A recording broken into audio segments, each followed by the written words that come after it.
go in and I enjoy singing for what it is. I think I'm okay, Yeah.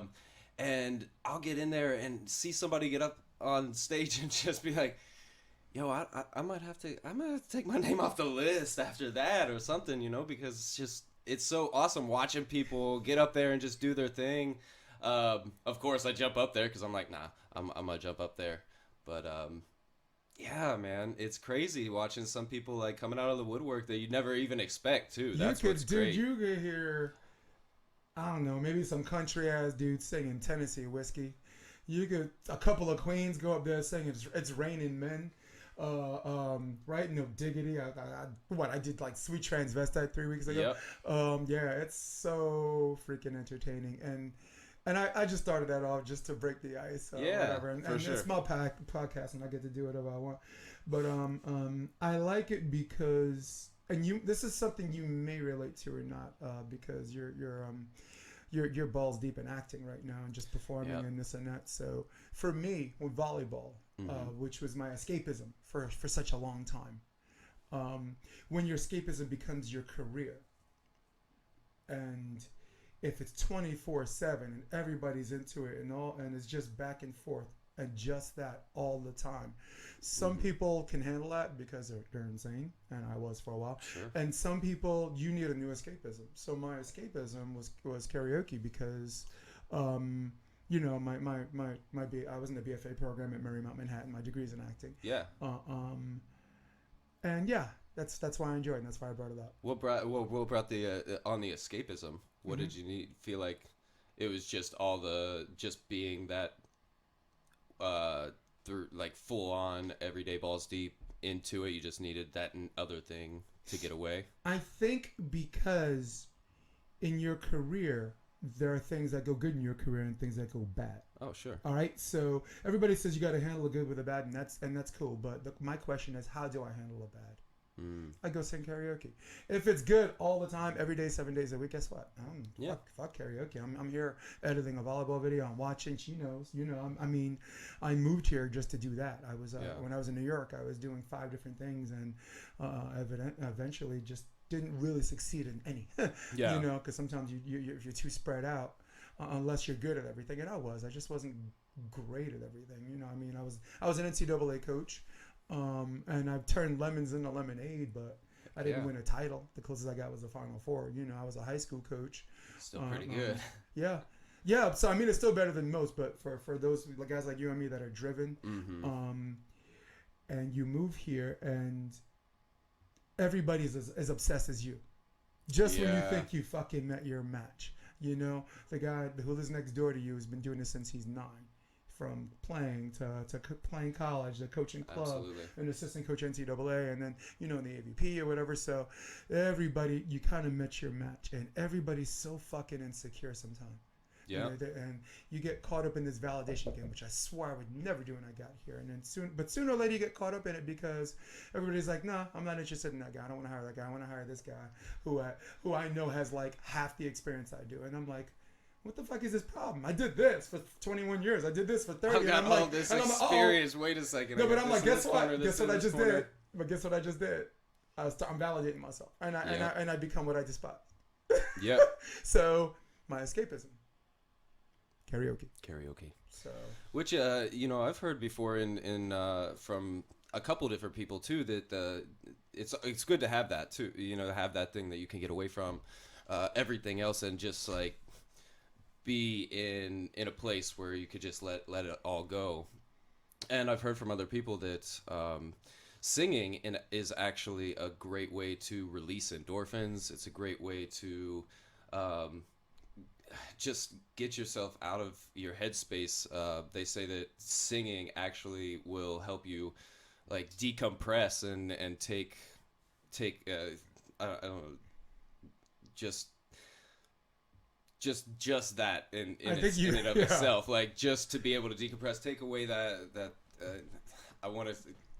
I'm not clinical in any way, but people say like to fight depression and things, like singing is a good way to do that, just because it releases those endorphins. It gets you into a headspace that's not that normal thing, because you're literally doing something that you don't you don't walk around doing on a normal basis, which is singing. Well, some people walk Yeah. around singing on a normal basis, I guess, Yeah. too. But so I always thought that was really cool, that was a thing.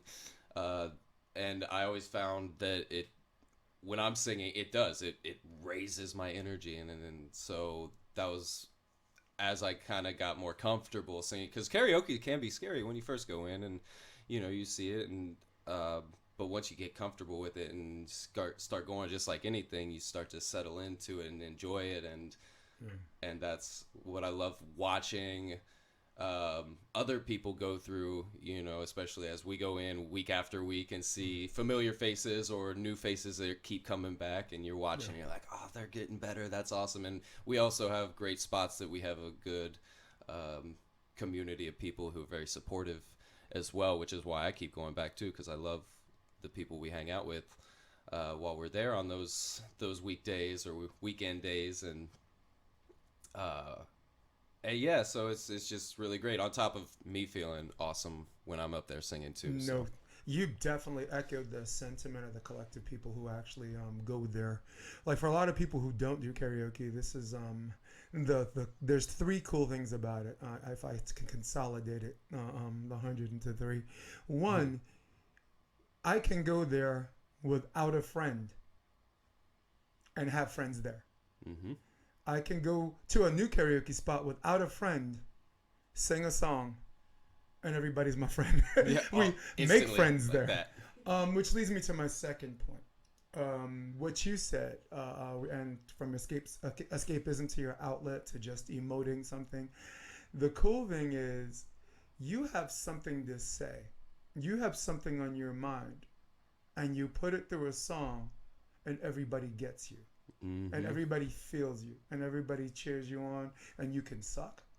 You could be a new song, you could be good. It could be your go-to song, cause right, everyone's a go-to song. I ain't got a go-to song. Just kind of picking. Which leads me to my third point, which is the most important. Doesn't even matter what the song is. Mm-hmm. Doesn't even matter what the song is. It doesn't even matter what the song is. You could have broke up with your girlfriend and the song, and you can sing fucking truffle butter. All right. And somebody out in that audience would be like, yeah. Mm-hmm. Mm-hmm. They're like this. Okay. He's been going through it. Mm-hmm. I can tell. Yeah. Mm-hmm. I hear that. Yeah. No, you're right. You're right. Because it's what comes through you. It's like, I feel like any artist, they can do something that is interpretive for everybody, but it's also for themselves. And it's beautiful in that way, to be able to put something out that matters just as much to you, but can also mean something to somebody else. Yep. And translate at the same time. So yeah, I get that. And from an actor's perspective, when I was at Marymount, there are some things where someone's mixing acting choice to make it believable and interesting, and the acting choice they would make. Some people use a substitution where whatever choice they're making has nothing to do with the play. Like if you're, I don't know, let's say you're 25 or whatever, and you're playing someone who got divorced, and you've never been divorced, there's nothing to reflect on, so you have to bring something else. Your dog got sick. Yep. You think about your dog getting sick, you're grief-stricken, you're angry, they left you, and that emotes to the audience like, oh my God, this guy is sad, his wife left him. And they're like, oh man, did that happen to you in real life? Fuck no, after the man. show, like, it was my dog. Really like, yeah. Mm-hmm. Well, it's interesting that we find those substitutions and things through technique and through the technique of experience, just finding that different thing that works for us. And it's interesting the way that it, again, interprets to other people. I think that's one of the things that makes acting so interesting and just so raw and visceral in a lot of ways, too. God, I miss it. Yeah. Mm-hmm. Oh, God. So you have something called Bad Boys Group Session. Talk to me a little bit about that. We're going present to past. Present to past, yeah. Yeah, so I'm part of this mini web series, a show called Bad Boy. or as you see, is there's Bad Boy, different Yeah, labels on it. It's either Bad Boy Group Session or Bad Boy Christmas, but the Bad Boy Goes to Rehab. yeah, Bad Boy something. But it's this show. It's a show written by Artie O'Daly, and we're about I think we're about to shoot episode 13 this month, and he started the thing. He's got a whole YouTube channel as well, and he's an amazing writer and everything. But he got a hold of me. He and I worked on a theater project about a year and a half prior to me even coming on to his show, and through that, which it's always crazy to me just how connections work and everything, and things come back full circle sometimes. But he and I had a great experience working on that project, and then a year and a half later, I get a call from him, and he said, "Hey, I got this show going on, this Bad Boy show. I'm a few episodes in, and I have a character that I'd love for you to put on tape to see if you'd be right for." And I said, "Yeah, definitely. Just send me over the papers and I'll be happy to do it." So he sent me a little monologue to do, and put it on tape for him. And I think I got a call from him like a couple hours later, like, "Yo, I'm pretty sure you're about to be in this show." So, excuse me. So from there, it was, he really liked what I did, and a couple days later, he's like, "Hey, I'd love for you to come onto this show and play this role." And we did the episode, and it got really great reviews. Yeah. Everybody really seemed to episode 1, right? No, this would have been episode. I think I came on at 6 or 7. I don't know off the top of my head, but it was the episode that's called Bad Delivery Boy. So my character comes in. His name's Jim, and he's this kind of dopey farm boy from Indiana, but he's got this really crazy past where he was kind of given up and lost to the woods of Indiana, and he grew up kind of a raised by wolves type of character. And what was it called again? His name's Jim, and the episode's Bad Delivery Boy. Bad Delivery Boy. Yeah, so if you I got Miranda queuing it up right now. Yeah, so you could go onto his channel and find that, because they're all listed. And I'm pretty sure it's episode 6 or 7. 7, yeah. 7, yes. Awesome. Lucky number 7. Where is it coming up? But it's this character. It's this character right behind it. This is Jim right here. Is that him? He's this guy. He's just like, he's super self-confident, but a little dopey as well. This crazy past where he's raised by wolves. Also, like...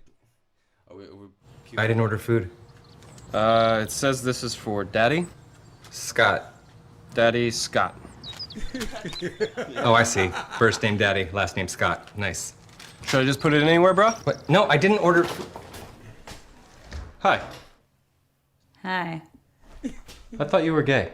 I am. Huh. No, I didn't order food. Did you? No, but I'll eat it. These crackers are terrible.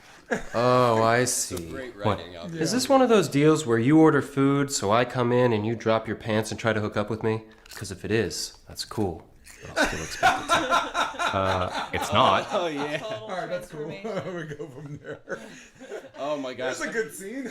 Oh, and yeah. the winner goes to... It's so great. And this first episode was so amazing, too, because it really opened up, like, a whole new world for Artie. And then afterwards, it was one of those things where he's like, I feel like I want to bring Jim back. And I started talking to him a little bit about where the story arc was going and everything. Because I think up until that point, it was more of a one-off.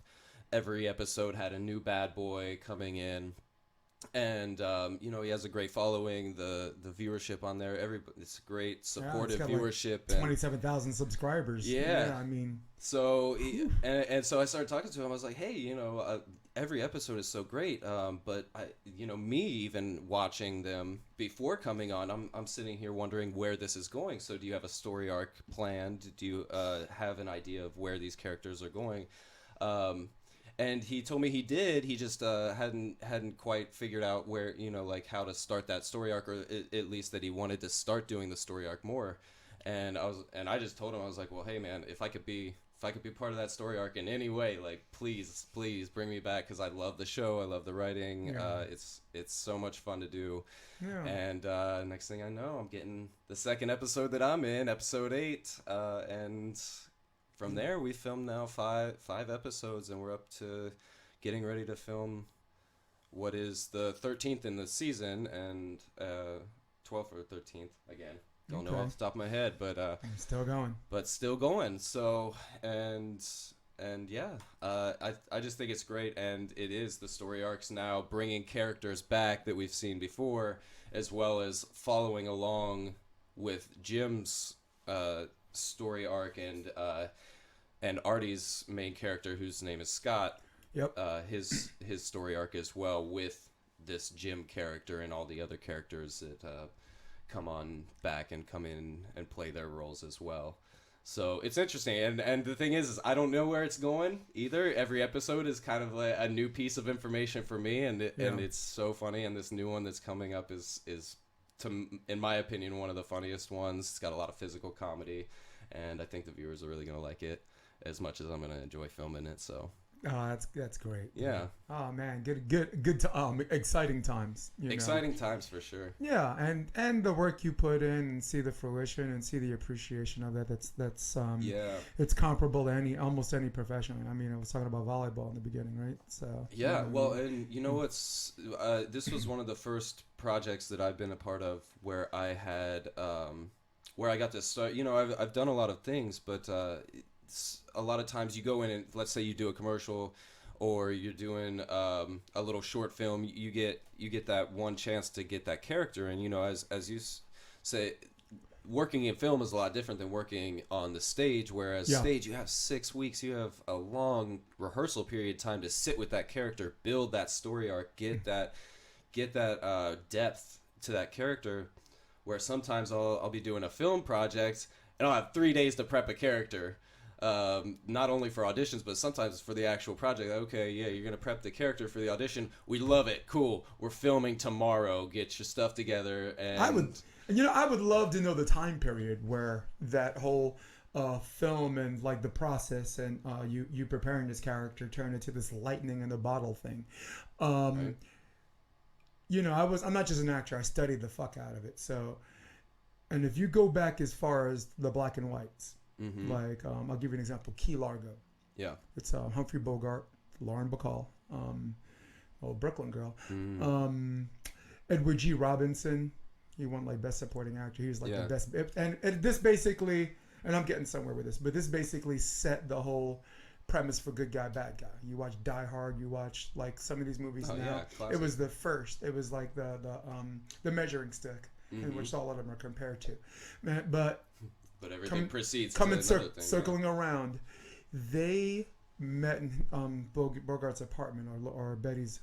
Lauren Bacall. Her name's Betty. In the show. They met in her apartment, and they didn't get the script last minute. They got the script, and they went and they stayed in that apartment for like 2-3 weeks, and they rehearsed together, and they did all that together. And it's weird. I wonder when that turned into just here's your side. You know, this is the scene. You know, and I guess some directors are like, is it more fresh and it's more organic if you get it last minute? I don't honestly. I think what it comes down to is where back then I think that you had a lot more crossover between directors who knew about theater and theater actors who were making their way over into the film industry, because that's kind of how it used to be. It used to be more theater-based actors that had a great foundation in the theater were coming to the film. Now it's kind of switched, where I think a lot more you kind of become you become well-known, renowned as a film actor, and then you could go do theater, which we've seen in a lot of ways happening. So that you had these directors as well coming from the theater, maybe doing some more film work, and so they knew the process, they knew the actor's process, they knew the benefits behind it. Not to say that today they don't, but what I believe the main factor nowadays is time is money. So it's about how how quickly can we get it done? How much time do we actually have to spend doing these other things? And unfortunately, I think a lot of those rehearsal times, that time given to the actor, is now, I think, kind of thought more of as, well, that's stuff that they can do on their own, and Right. stuff that which we can, Well, and that's we've the old also saying, right? learned it's a technique now. I can't tell you, like, I've read books about how to rehearse when there's no rehearsal time, and just how to get that character arc, get everything done, so that next week when I film this really important scene, it's gonna be as if I've been living that life my entire. Yeah. Well, the old saying is, I forget what this guy said, and it's somewhat connected to what you just said. They don't pay me to act; I get paid to wait. Yeah. I get paid to wait. So, and that's the part. That's the reason why I even brought it up, is because if you got to do all this waiting around, 12 hours to do whatever, and to just get back on and off, why don't Joey just give him the side earlier? Yeah. Right. Of course. So yeah, that's a curiosity thing, because everything I've done, after I graduated, I did theater for like 5 years, but I've never done a film. I've done a commercial. Sure.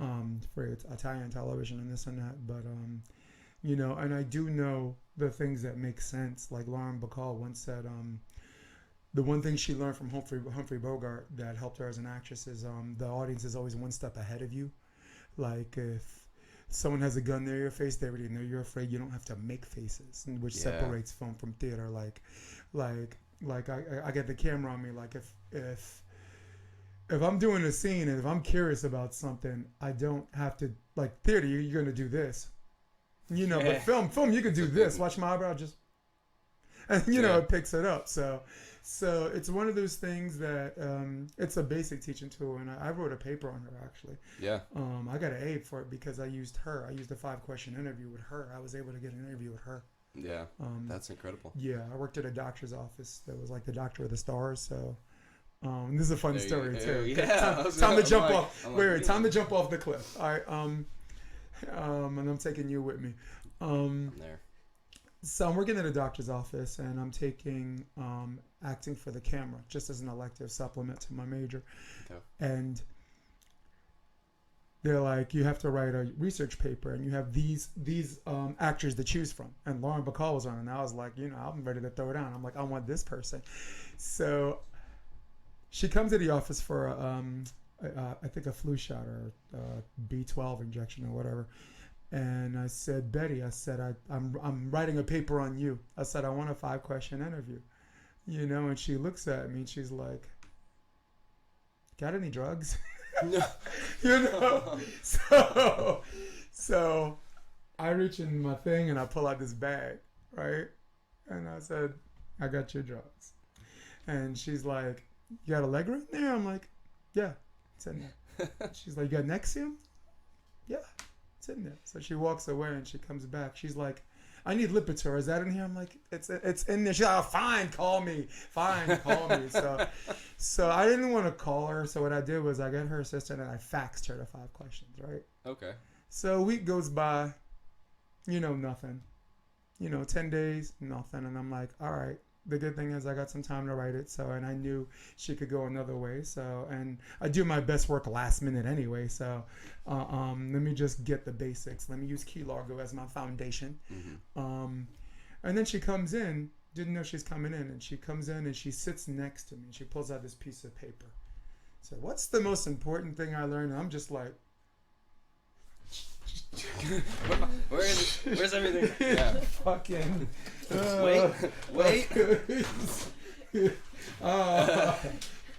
So, awesome interview, and my professor was like A++, and That's just awesome. this magnificent thing. So, and that was a big gangster move on my part, and I did it twice. I did it with Anna Strasberg. Move. Sending the facts. I did it with Anna Strasberg. It was Lee's ex-wife, because I wrote a paper on Harold Clurman for advanced directing. It was and I understand that Lee and Anna stayed in the same apartment for a decade. It's incredible, Yeah. right? Just to So, think about that, like these yeah. great minds that really shaped. Yeah. Well, they were theater part of the and- group theater. Yeah, yeah. I know your girlfriend's here, and Miranda's like, I don't know what the hell y'all talking about. Yeah, Anybody out so there? Miranda. Don't So worry for those about of you guys listening at They're home, important people. so for those of you listening at home, the group theater from my volleyball people, because right now we're live Facebook and Insta, and I don't see no actors. All I see are volleyball players. So for those of you listening, the group theater is this group of playwrights, actors, directors, absolute fucking savages. Clifford Odets, Phoebe Brand, Harold Clurman, Lee Strasberg. We can go on, but basically these are the people who pioneered television and film acting. Yeah, here in America for sure. Yeah, and made well everywhere, but but developed techniques. Yeah. That young and older actors can use.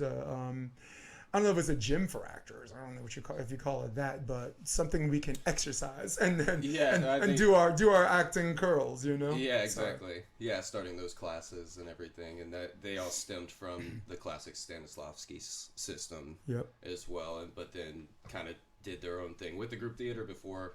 A lot of them separating to kind of also do their own versions. Yeah. Like Lee Strasberg and Harold Clurman. Yeah, Clurman. Everyone. They broke up because of differences. Yeah, but they were like brothers. But everybody, but they at first came together to have that collective thought in those techniques, and through that they then branched out, which was great because there isn't one technique for acting, as is I'm sure with volleyball. There's not one technique to set or Amen. To work together as a team. I mean, shoot, sometimes you have 5 people, right? And some 2. Doubles. Obviously, so now I'm throwing it back for you guys. I don't know all the things for volleyball, but everything you're saying is right. But yeah, and that's just like with a lot of different sports, a lot of anything that takes skill and talent. There are techniques in your toolbox that you can pull from and make your own. Yeah, that's at one point somebody was like, you know what, I really like this technique, but I feel like there's another one. And that's what these people did, and that's I think the universality of that thought in general of just figuring out different things is what makes the collective mind of human beings just amazing in general. Here. Yeah. Yeah. So because Marymount, same thing. Marymount, well, first of all, the BFA program is 2 years contemporary, right? And you understand Stanislavski, you understand Meisner. They're very big on Sanford Meisner. The 3rd year is Ibsen, Comedy of Manners, and the entire 4th year is Shakespeare. So you're definitely going to learn, and whatever you choose as an elective, Michael Chekhov technique, acting as a general ensemble. We did that, which is great because you have to do a production for your final paper. Yeah. And for those of you listening, acting is great, and at the same time for college it sucks because you can take Joey, my man who's listening. I'll give you an example. Dougie Fresh. You can take a science class. Right? If your professor doesn't like you, you pass the midterm, you get an A in the midterm, you get an A on the final, go suck a dick. Okay? I shouldn't say that. I'm trying to get it out there. Anyway, but if your acting professor doesn't like you, man, anything that's flawed in your I'm not saying they're not doing their job. It's because some of them do. But the problem is I can name the ones that do, and the rest of them don't. They get caught up in the moment. I told you it was an actor. Because I don't like him. It sucks. It sucks doing it for college. It sucks and they can also have some kind of pool and maybe some roles that you might be auditioning for some of those projects that the school is putting on and things like that. And it sucks to not be a part of that if they don't like you. Yeah. So if that influence can get you in or out of a play, that's pretty rough. But also, in a sense, it kind of prepares you for the world because, out here in film or in the theater, I have a lot of theater friends. They told me that for 4 years, and I said, I don't want to hear no bullshit about the world. Okay, you want to prepare people for the world. Quit your fucking professor job and go to a conservatory and do it that way. All right, this is a college. You have a job to do. Okay, and the people that are getting recruited, big secret. Some of them have already fucking seen the world. I went back to school when I was 33 years old. I'm a Gulf War vet. I served in the military. I went to Hunter College for like a cup of coffee because my major was volleyball. I didn't go to class. I played professionally. Yes. And excellent. by the time I was 33 years old, and by the time I pursued acting, which they loved me. I mean, they don't recruit. Listen, they don't recruit 33-year-olds. They recruit 18-year-olds. So I felt very privileged to be part of this fucking reality show. But by the time I got there, I already did ironwork. I already fixed generators. I served overseas. I played volleyball overseas. I went to Rikers Island and Brooklyn House of Detention and ministered the word of God to people who were in jail on Christmas. So, and I was in my 10th year. My 10th year in a cardiology practice I was working at. So I don't want to. I mean, yeah, I know. I get. I mean, please save that world. I sound like I'm singular, or I think I'm special, and I'm not, and I am. And I'm like, look, let's just talk about what makes me a better actor. Don't be like, you're sad now, but in the real world, that's gonna happen to you, and you just gotta. Shut up, dude. Yeah. Shut up. I've been homeless. I got kicked out of my house when I was 18.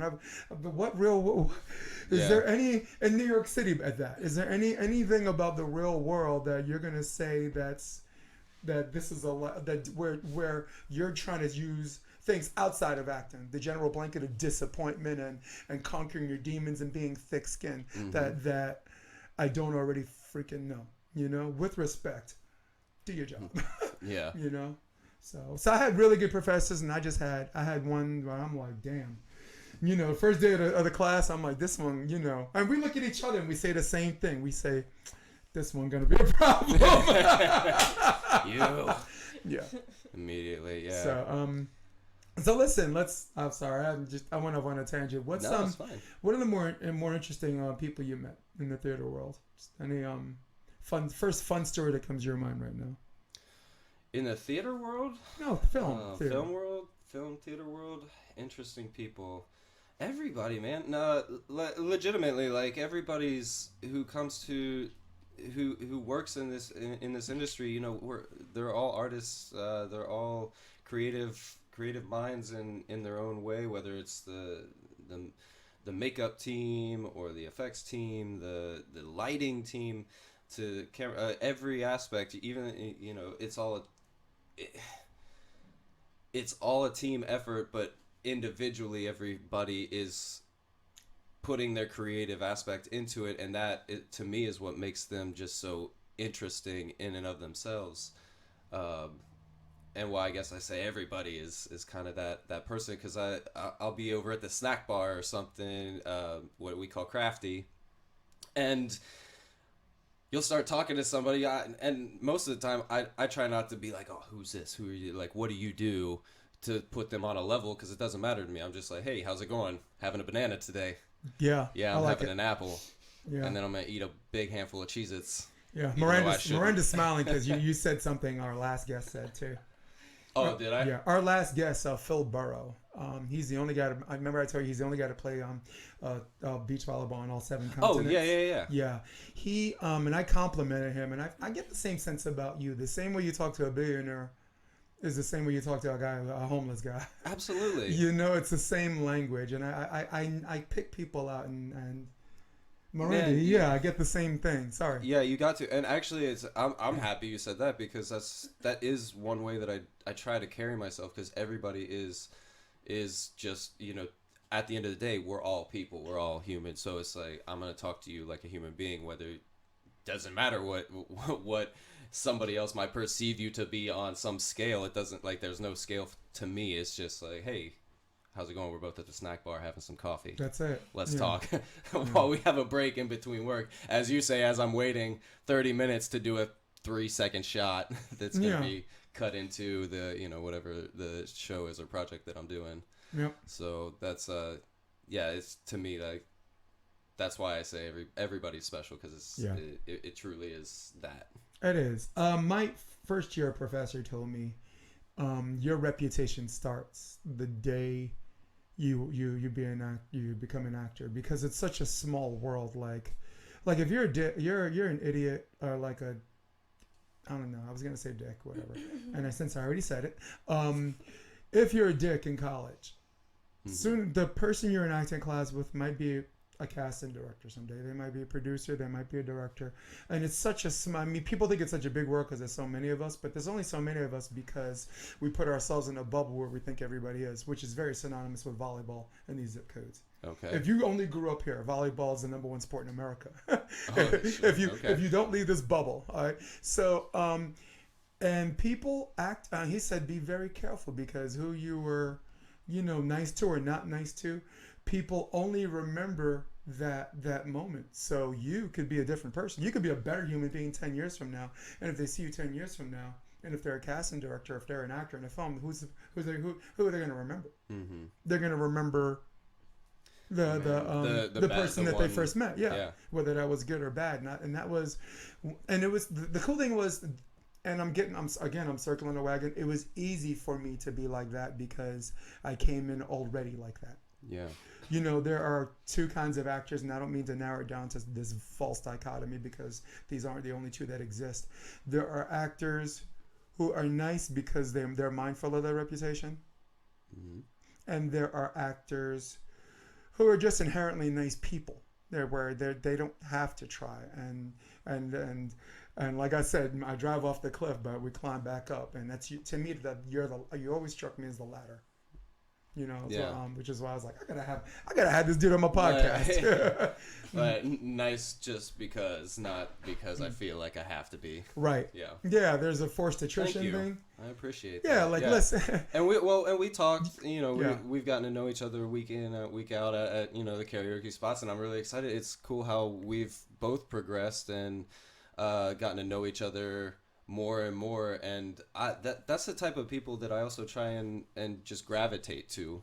I've gotten to a point where I definitely feel like I can trust my gut when I meet certain people, and it's not that I try and judge I don't try to judge anybody, but you get those gut feelings about certain people that you maybe know you just don't vibe with. And so you might keep your distance from that, or if I'm out, I might see that person and I might like them in general, but there might be that gut feeling that's just like, but we just don't vibe like that. Yeah, and they have to be worth your space. Yeah, and there's only 24 hours in a day. But then what I've found is that you kind of when you trust that vibe, you trust that gut feeling, you tend to gravitate then to those people that you do feel that gut feeling with and that vibe with. So that's where I feel week in and week out, you and I kind of started that gravitational pull towards each other, and the others that we get along with there and really enjoy hanging out with, same thing. And now look what it's come to here, Well, it pays to have this extrovert here, man. She's always about the meeting of the minds, isn't she? Oh yes. I'm talking about his girlfriend, who's also a very good performer. How'd you get into it? What the hell made you say I want to be an actor? Oh man, what's funny? Speaking of girlfriends, it was actually a girl who did. I was a athlete growing up as well. I played 3 sports all through the year: basketball, track, football, and I was always active. But that's what I did all through high school. I was an athlete, and then went to college, didn't have a major in mind, didn't have anything. I was playing football.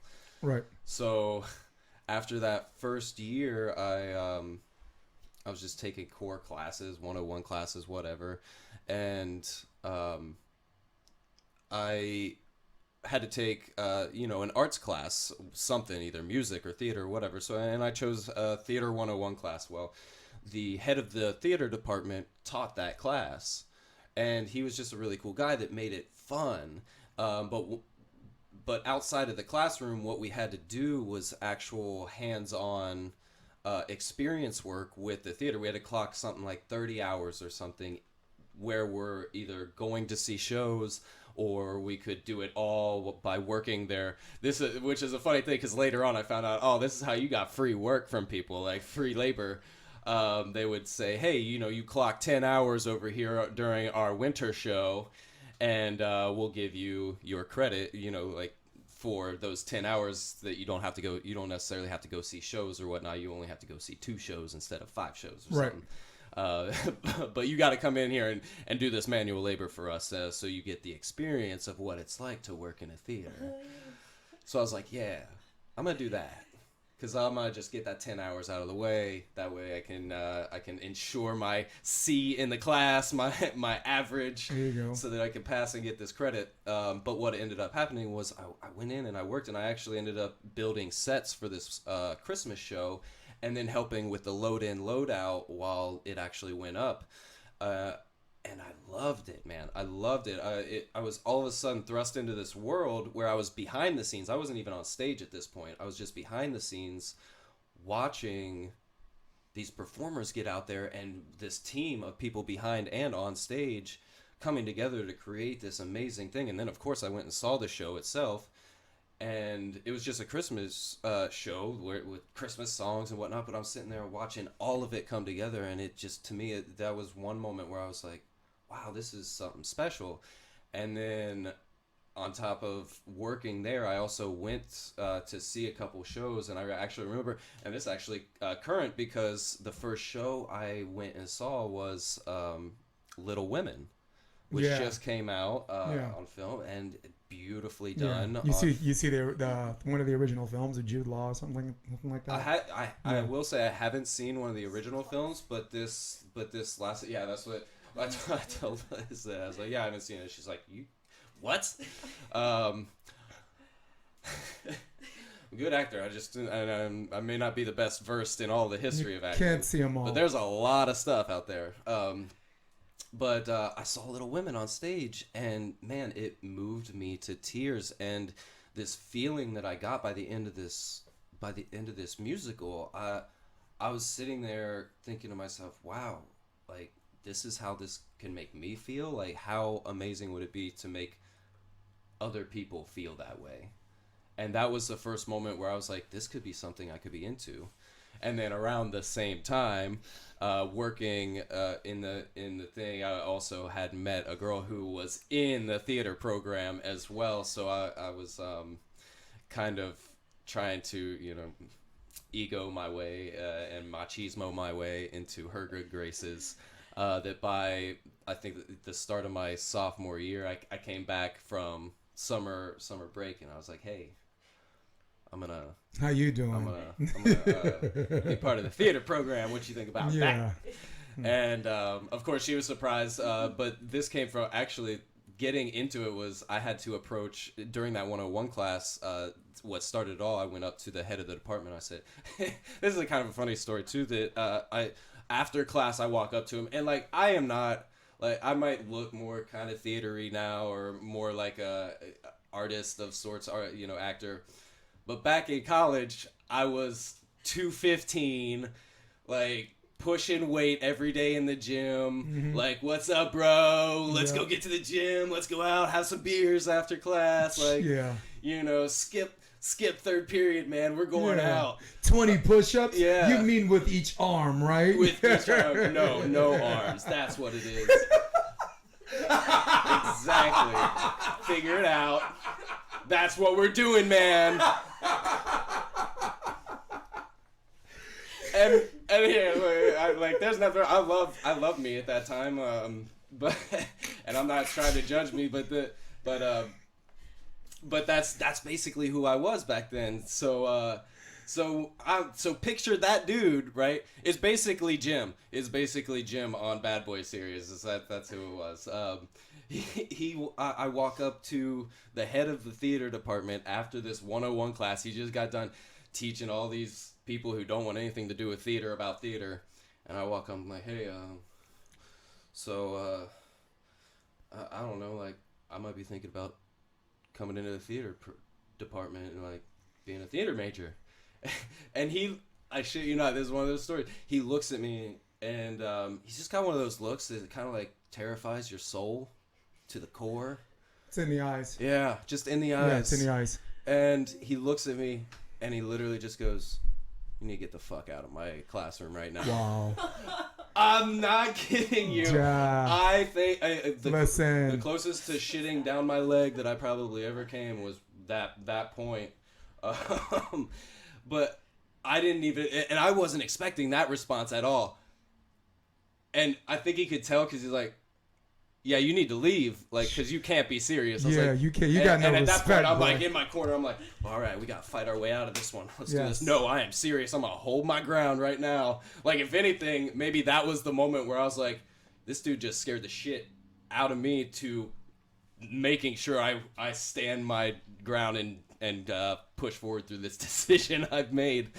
But I was like, no, I'm serious. Like, and I kind of explained what I just explained to you. I really loved working and doing all this stuff that you made us do and seeing the shows.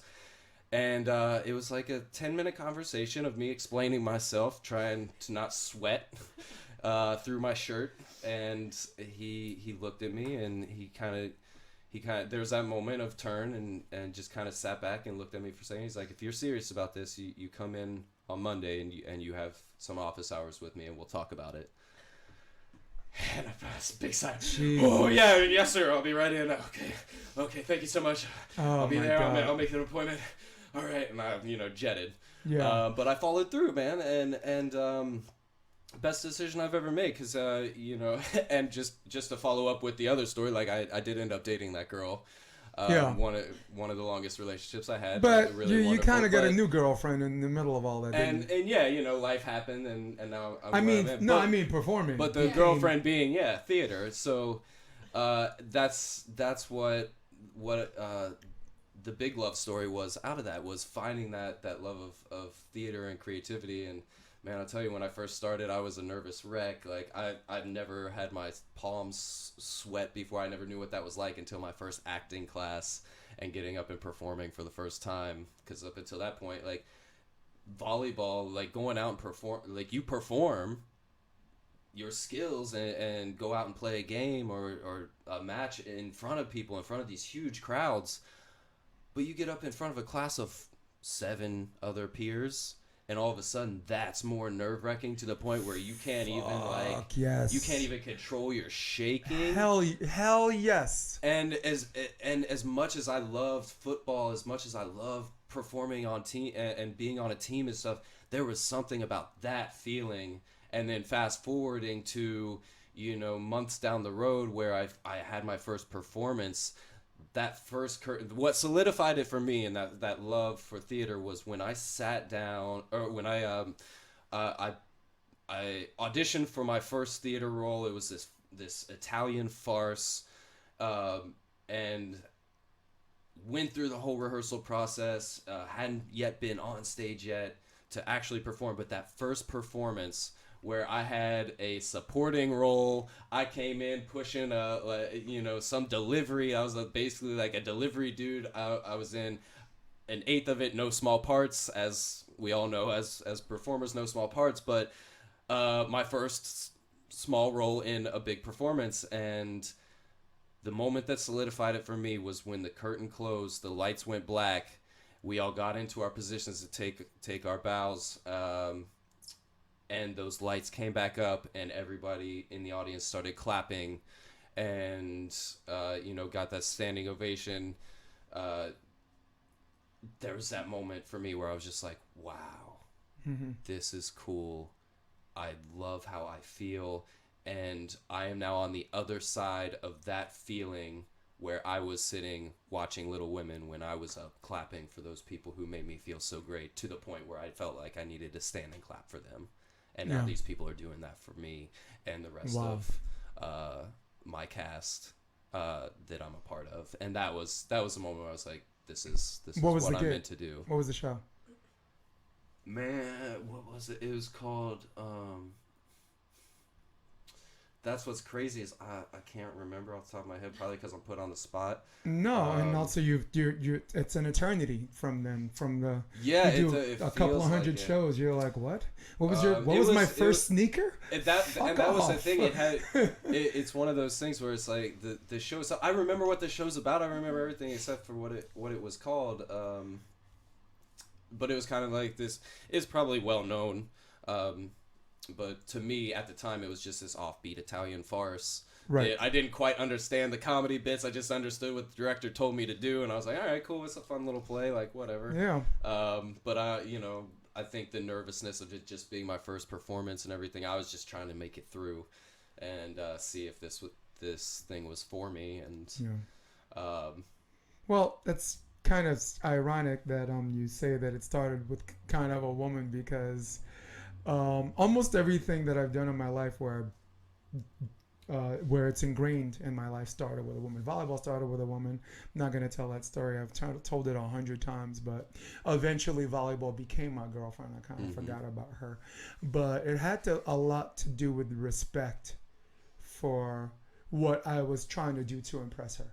Like, it looked easy enough, and then you get in there and it's not easy, and you're like, and then people are looking at you like, get the fuck out, and then you're like, all right, let me, no way, this is embarrassing. Now I got a point to prove, and now you know, the girl leaves. She's like, dude, you already got a girlfriend. Bye, So that's where volleyball and theater come in common. Just as a side note, like the volleyball thing, when I get on the court and there's a whole bunch of people watching, when I played in Germany, home game, everyone in the city of Darmstadt just chilling. I'm like, I wish someone would hit me in the fucking face with the ball. Just hit me in the face. I wish I'm playing defense and someone hitting the ball just hits me in the face. If I get 6-pack, then good, because if I get hit in the face, I don't have to worry about getting hit in the face. Yeah. And then I can just play fucking volleyball. Yeah. So, but that's from the volleyball perspective. From the theater perspective, I was working in his doctor's office, and I can run lines from beginning to end. I could do accents. One of my gifts was I adapt sounds. So I'm from Flatbush, Brooklyn, and they want to know what a Jamaican guy sounds like, or a Trini. Hey, listen, you gotta get them fucking cats speeded, all right? The cat singing by me door, right? I chase away the cat. I go back to bed. The cat come back again. So, right? If he got money for fucking video games, he could get his fucking cat snipped. So that's awesome. So it was one of those things where everyone's like, why are you here? My boss is like, dude, please do something with yourself. We can get into him in private or on the next podcast, because he's famous too. He was in A Beautiful Mind, and he was in Man on the Moon as himself. Dr. Cool. Rosenfeld. He was okay. So I go to Marymount, because Marymount is a block away from where I'm working in a cardiology practice. And I take a class, non-matric, acting for non-majors, just to see if I like it, and I fucking love it. And I run into this girl at the bookstore, because I'm buying books, and she's a theater major at college, so she sees me buying all these acting books, and she's like, "Are you in the program?" I'm like, AA, Alcohol's Anonymous. Wait, where am I? I thought I was one place. Now I think I'm somewhere else. She's like, "Look, we ends up spending some time together, and she helps me with my monologue. I end up getting an A for the class, and I'm like, I think I want to do acting, and then like some one of her friends are like, you got to audition. I'm like, oh, audition, no problem. And they're just like, this dude doesn't know what the hell he's talking about. What do you mean, no problem? So she helped me prepare my audition for the theater program, and I selected BA. Because there's two ways in. There's BFA, which is 2 years contemporary, then Ibsen, Comedy of Manners, and your entire senior year is Shakespeare. Or there's the BA program with a concentration in theater performance, which is 2.5 years contemporary, and then you pick whatever you want. You want to do Shakespeare a year, do Shakespeare for a year. You want to do film, and I'm like, yeah, I want to do that. And the thing that divides them is during the academic year, the BA program, you can do professional work, and the BFA, you can't. Which is so I checked off BA because it was just more flexible. I'm a returning adult student. I'm a little bit older. I'm maybe, I'm not trying to be part of some clique, or maybe I am.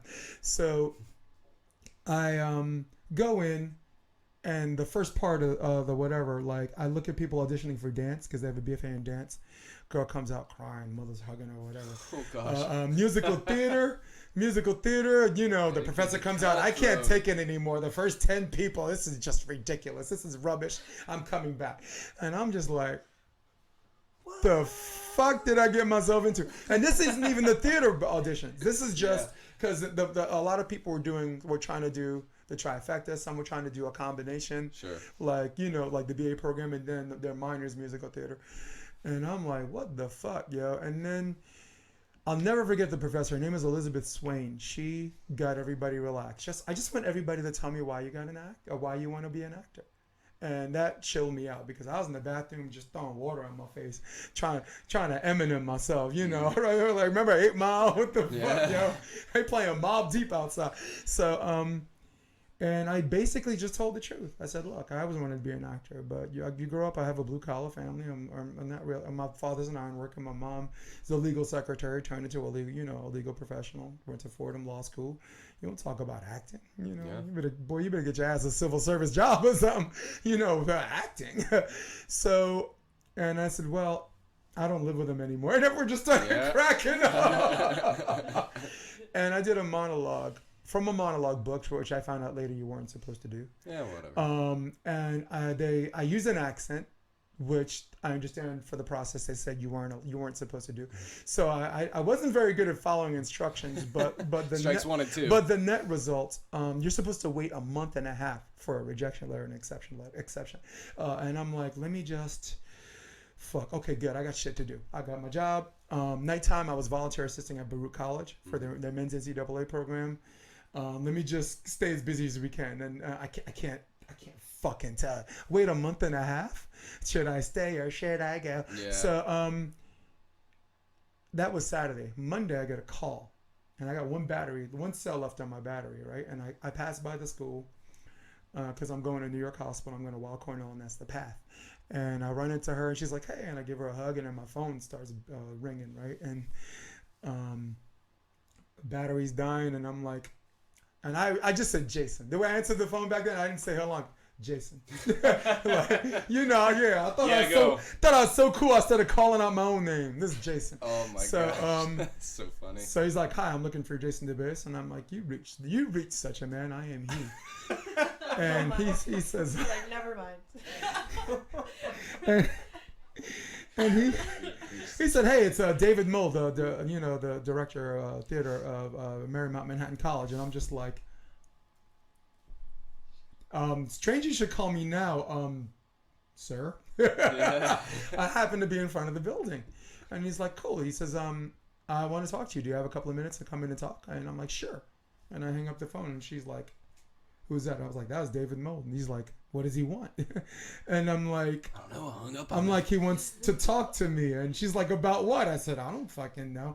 She's like, oh shit, this is so rare. I'm like, what's rare? This is so rare. Are you going to go? I'm like, no, I'm going to tell him, I'm going to tell him I'll be right up. I'm going to be like, I'm like, no, I'm going to just stick my head in the room and be like, make that decision. I'm going to stick my head in the room. Like, remember I said we got to talk? Nah, I got some grilled chicken outside. I want to eat first.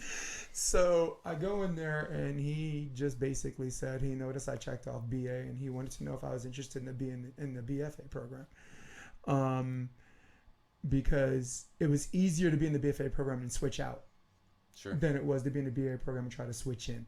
So he says, just try it out first couple of years, contemporary, and if Shakespeare's not your thing, and it wasn't at that time. It turned out I feel like it's never somebody's thing right at first. Fuck no.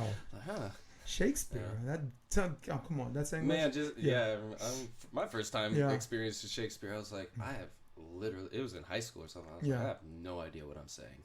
No idea. But the cool thing is, now, like, of course, the cool thing is, is once you have a monologue for an audition piece, whether it's contemporary or Shakespeare, like I have Falstaff from Henry IV. I still know it. Yeah. You know, I mean, it's like, I'm old school, so it's like remembering what your phone number was before speed dialing, and now I can't even remember. Oh, yeah. I got my girl's upstairs. I don't know her number. Yeah. So basically, I'm waiting a month and a half for this letter. Instead, I get accepted in 2 days from a program that was ranked at the time ranked number 2 in the nation. There was Juilliard and there's Marymount. One's on the west side of the park, one's on the east. Central Park's in the middle. We use the fuck out of their library because Juilliard's Juilliard. Yale School of Drama is, of course, top 10. Tisch School of the Arts. Yale is number 1 for grad school. So I realized somewhere in the middle of this, show some respect. You got lucky. Sure. You got lucky, and you're surrounded by kids. You're teaching boys how to take a girl out on a date. You're dodging 20-year-old girls for your life, because at that time I was in the best shape of my life. I used to be 260, and I took on a trainer, and I took a year. Wow. I took a year, and I dropped 60 pounds, and I started playing in these grass and sand forest tournaments and indoors. So I look, my hair was really long. That's what they called me Y2J, like Chris Jericho, the wrestler. So that's where Y2 Jason came from for karaoke. Okay. That's So good. because I let my hair grow really, really, I never let my hair grow long before because I didn't want to be like fat and long haired. Was it like down here? No, Here, it was carrot top except really blonde. Oh my. Yeah. Wow. Yeah. Except really blonde. I also had super long hair before. I saw the pictures. Yeah. Saw the pictures. I always Go love on, when look I up hear Drew another- Canan Instagram. I always love when I see and hear of other people who just had super long hair because immediately I'm like, Yeah. yes, we have a lifestyle we both vibe on. Yeah. Well, the good thing is we both have a good head. It's right. It's not Yeah. like I could shave my head and it still looks good. I've never shaved my head, but yes, I've gone almost to the point. Boot camp. And you're right. You can help me find it. Good. You can help me find it. Here we go. So that's how I got into acting. It was always in me, and Yeah. everyone was like, "Please don't work this now. You're in a 9 to 5, and don't do this. Do something else. Mm-hmm. And I want to share. Let's take the time. Ooh, let's go to that. Let's go to that. She said there's better ones. I'm trying to find. That's always a good thing to hear. I Oh guess. my There God. are better ones. Oh, look at that. Oh, look at that. Awesome. Holy- That's the one you picked? Would you? Why not? Doesn't it look like Hagen Smith? That does. That's coming back St. to that John humble, Smith. This is a humble pretty bit. solid So St. one John right Smith here. is one of the. That's the one I always show people is that one. Wow. No, you Because gotta, that was the point where you it gotta was sing "I'll like- Be There for You" by Bon Jovi next karaoke, dude. Right? Yeah. She was so mad. Oh my god. She's like, I didn't sign up for this clean shaven Yeah. dude. What is this? Yeah. So yours is long. Mine was Up and out. remember God. Justin from American Idol? That's crazy. Yeah. Oh The my first gosh, episode. Begley, but yes. That was me. That was Okay. that was Oh my my. one. Awesome. And so much so, actually, on the finals. In the finals, I was going to a volleyball game, and I used to walk through the park to go to my volleyball games. Mm-hmm. And the beach courts are there, so they're like, "Hey, what's up? Hey, good luck tonight.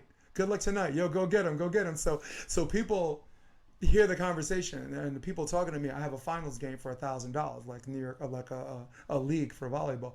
But people are hearing "Good luck tonight. Good luck tonight." Everyone else is like, "Wait, What? that's Justin. Are you Justin?" And I'm like, "No, I'm Jason." But Justin, my friend Justin's over there. So it was just one of those things. So since and this is, I so wanted to talk about acting. Let's talk about difficult roles to play. What's a difficult role where you had to be someone where you in your right mind would never be as a regular human being to help you excel at the role? In this lazy world of that's a good typecasting, question. you rarely get the challenge because the typecastings got lazy. They're like, you can't be a 30-year-old. I'm like, fuck you, yes I can. Yeah, I'm 49. I can be a 30-year-old. Yeah, sure. You Well, only I mean, know that's I'm what acting is, right? Yeah. I can put on this persona. Yeah. But I have I have two different things right off the top of my head that like immediately like popped up. Just trying to see which one to start with. The first one, it's I think like there's that immediate one that popped in my head was like, of course, it's hard for me. It's hard to put on a role of somebody that maybe you've never done before, because then there's a lot of imaginative, creative work that has to come into it. Like if like I've never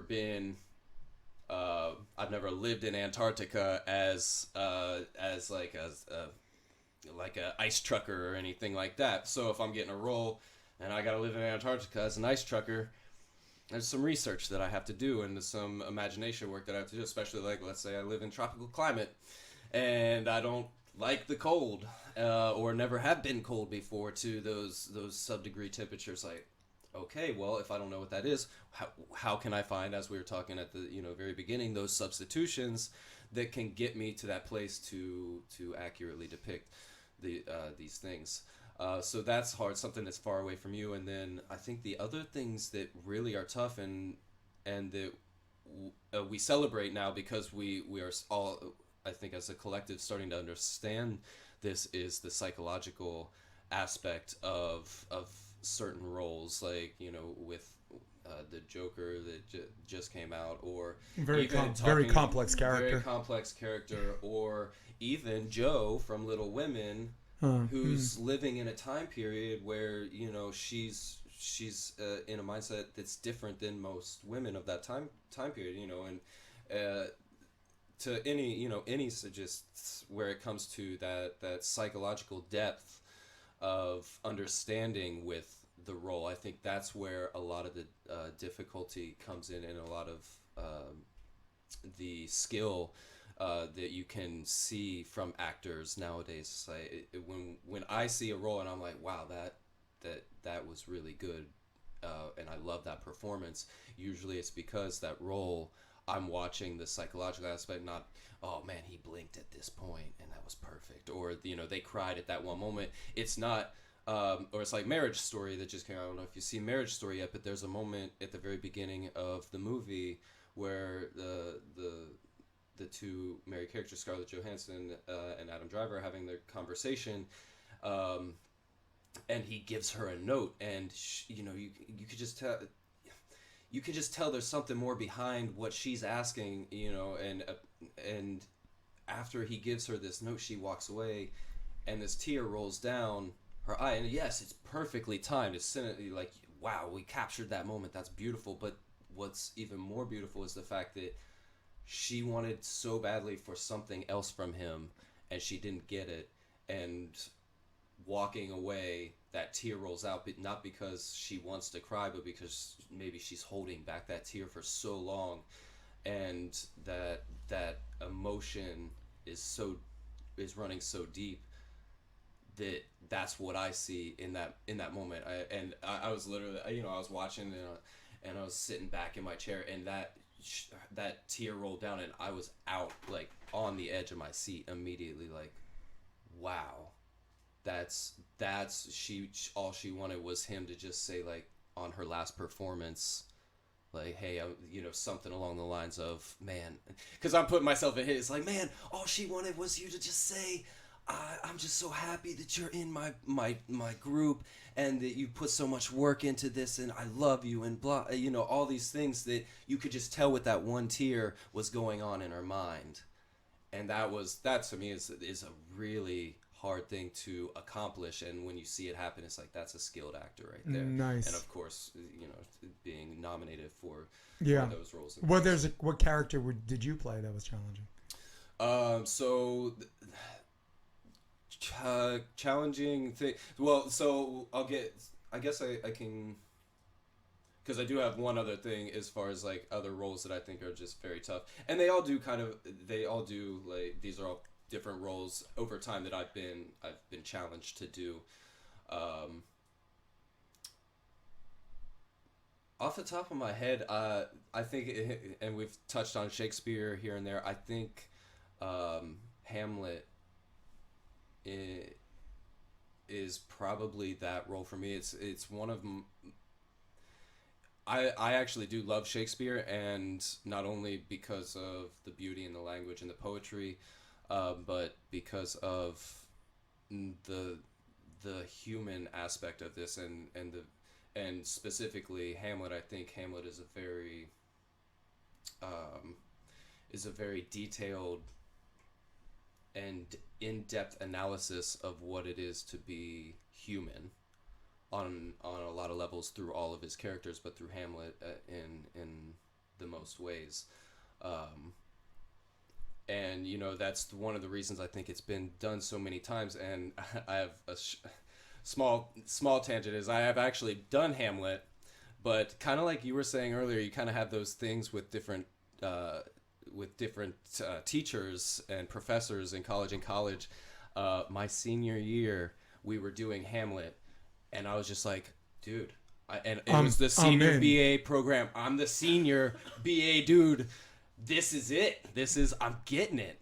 And you jumped through everyone's fucking hoops, yeah. Oh my gosh, I was like, not that I'm a shoo-in, but like, I should, like, this is a natural thing for me to, like, get as my senior. It would be like a senior capstone type thing. That's the thing that I would, like, go off and be like, yeah, dude, I did Hamlet. Like, yep.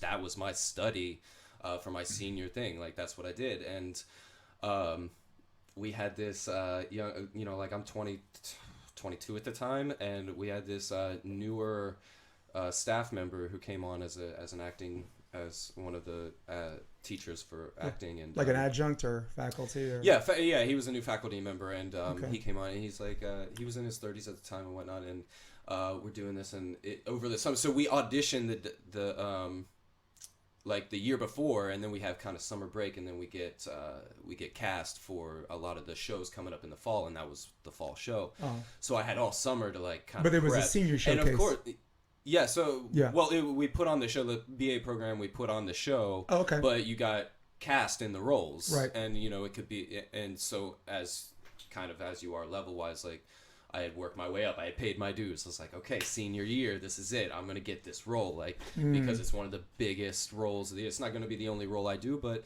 this is the one that I want, and I naturally fall into. Right. So,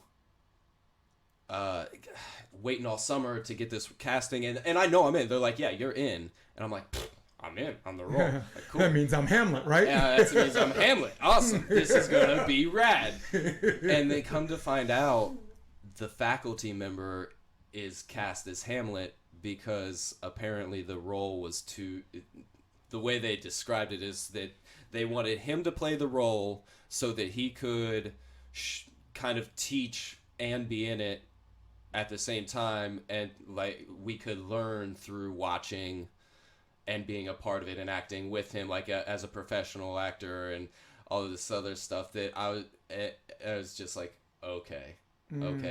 And the kicker that I think is hilarious is I played King Claudius, his Get out. stepdad. Yeah. So Oh, I, man, at a come 22-year-old on. college student, am playing the father of 20 plus years to this 30-something year old faculty member, and it was just one of those things. Like I ended up growing my beard out, which was not as great as you saw in the little clip earlier. I can grow out a decent beard now, but back then it was like it took me 3 months to grow out something that like resembled a beard. Dude, you can do Thor. I mean, Right. Well, now, yeah, look sure, behind you. no problem. But back then, it was like it was really tough. So, but anyway, since that time, that was my little tangent story. I've had that thing with a faculty member as well, but I've always just been infatuated with Hamlet specifically through Shakespeare and that depth of the character and what it, not only the character itself, but I think the character actually it's bigger. Hamlet is bigger than Hamlet throughout the entire show. The things that he's talking about, yes, he's a scholar, he is all these things, he's been to university, and he obviously is a very good thinker at the time, which is also, from what we know, probably just an extension of what Shakespeare was. Right. So you're sitting here thinking, if you think of it that way, you're thinking Hamlet is an extension of Shakespeare, which is an extension of all these other great minds that Shakespeare knows. What more can it be than an overarch of what it is to be, a human, or at least a man at that time period, and in general, like the thoughts and mindsets of humanity in general. Right. So, and he was so many things. So it is a challenge yeah. to play, right? He's a soldier. He was a student. Absolutely, and in his, the beauty of all, there's so many different great quotes and great monologues in that play, but still the one that we continue to come back to, and the one that I was engrossed with is the to be or not to be speech. Yeah, it's a hook. To die or not to die. It's a hook. I mean, we think at what point has not thought about death, Yeah. and whether or not to do it, and in the way that he does it, you break through the constraints of what the language is, at first, as we say, maybe somebody who's never seen Shakespeare looks at it and I have no idea what you're talking about, but then somebody come in and say, well, this is what he's talking about, and this is what he's saying, and all of a sudden you're like, oh yeah, I've thought about that before. Yeah, no doubt. Yeah, it's just in a different style of language. But man, just to be able to contemplate life and death, and in the way that he does, only to then by the end of the monologue say, yeah, but you know what, now I've got to move on to the next point in life, which is what we do, right? We have these grand, great thoughts as humans, or these great ideas, and we're sitting there contemplating them, and then all of a sudden, you know, it's like, oh shit, I gotta go pick up my kid, or I gotta go get coffee. You know, we all of a sudden our mind takes over from something, and we're on to the next thing, or it's time for a meeting, or gotta go to this podcast now, you know, something like that. And Shakespeare and psychology and just the human condition and like is so intriguing in a sense that it's timeless. Like somewhere a couple of thousand years ago, what we're thinking about and what you went through, and it's like, okay, on to the next one is happening now and happened then and it's happening now, and it's this residual, this continuous thing. It's almost absurdism, if you will, except with absurdism, the circular action, you're a little worse. you know? Well, and it's funny you say circular action because it's cyclical. We continue to talk about these same themes and these same questions that have we even really gotten answer to them? Yeah. I mean, it's so funny because a funny thing. So I've been so engrossed in that and in the to be or not to be speech in itself that I've actually so I've been out of college now for 10 years, and for 10 years I've always come back to that to be or not to be speech. And I actually did finally get to play Hamlet because when I moved out here, I moved out here to do a 2-year program at the American Academy of Dramatic Arts. And in my second year there, I got to pick Shakespeare. And when I went in there, we got to pick hey, a similar thing. We're doing monologues for capstones in the theater. You know, you can give us a suggestion of what you'd like to do. And I literally went up to our teacher and I was like, I'm not saying what I'd like to do. I'm telling you, I'm doing Hamlet. Please, yeah. So, just so you know. And I did. And I got to do it. And I got to do the to be or not to be speech. And it was great. And from that moment, I had been already working on it and kind of breaking it down. And I did it. And what's crazy is you can come back to a speech years later or weeks, months later, and it could be completely different. And that's what I started doing kind of a lifelong thing on is I know that speech and I will frequent it every now and then just to say those words and to contemplate those thoughts. Mm-hmm. I'd be at work 2 years, you know, the past 2 years or whatever, I'd be down on a break from work and I had a moment and I would there was a time period for weeks and weeks on every break I would say that monologue. Right. Just to see, sometimes I say it, sometimes I'd really go full force on it. Sometimes I'd just be sitting there but it's having almost a coffee doing. But it's in this language that a lot of people don't fully get if they're not into it, and some just seems like a completely different language altogether. But at the same time, it's very, very fucking human. Sorry, go ahead. No, you're fine. I just think what's interesting about that is that I think it's only confusing when it's done in a way that people can't understand.